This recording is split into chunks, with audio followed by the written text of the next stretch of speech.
रायगडच्या मुरुड तालुक्यातील कोर्ले किल्ल्याला लागूनच असणाऱ्या विस्तीर्ण आणि खोल समुद्रात एक संशयास्पद बोट आढळून आली।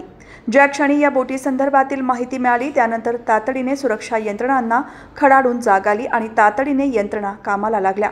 समुद्रात आढळलेली ही बोट पाकिस्तानची असल्याचा प्राथमिक संशय व्यक्त होत आहे। या बोटीतून काही व्यक्ती उतरल्याचा संशय असून पोलिसांनी रविवारी रात्रीच या भागात कोम्बिंग ऑपरेशन सुरू केले आहे। घटनेचे गांभीर्य लक्षात घेता रात्री ठिकठिकाणी नाकाबंदी करण्यात आली असून सोमवारी सकाळच्या सुमारास ही नाकाबंदी हटवण्यात आली।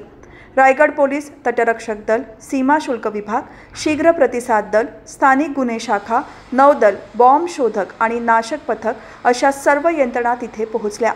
सर्व संशयास्पद ठिकाणी झाडाझडती सुरू करण्यात आली। कोर्लेच्या लाईट हाऊसपासून साधारण 2 नॉटिकल मैल अंतरावर ही बोट असल्याचे सांगितले जात आहे। मात्र या सर्व घटनेबाबत पोलीस यंत्रणा काहीही बोलायला तयार नाही। जिल्हा प्रशासनानेही त्या संदर्भात चुप्पी साधली असल्याने सदर प्रकरणी सविस्तर वृत्त प्रतीक्षेत आहे। अधिकाऱ्यांच्या माहितीनुसार 2 नॉटिकल मैलावर समुद्राच्या समपातळीला लाल रंगाचा लाईट दिसत होता, परंतु तो लाईट आता मात्र तिथे दिसत नाही। रात्रीपासून पहाटेपर्यंत सर्व यंत्रणा कामाला लागल्या होत्या, मात्र आता त्या संदर्भातील सविस्तर माहिती समोर येऊ शकलेली नाही। बोटीवर असलेल्या चिन्हावरून ती पाकिस्तानी असल्याचं म्हणत मोठ्या बोटीतून काही व्यक्ती लहान बोटीत उतरल्याचे सांगण्यात येत आहे।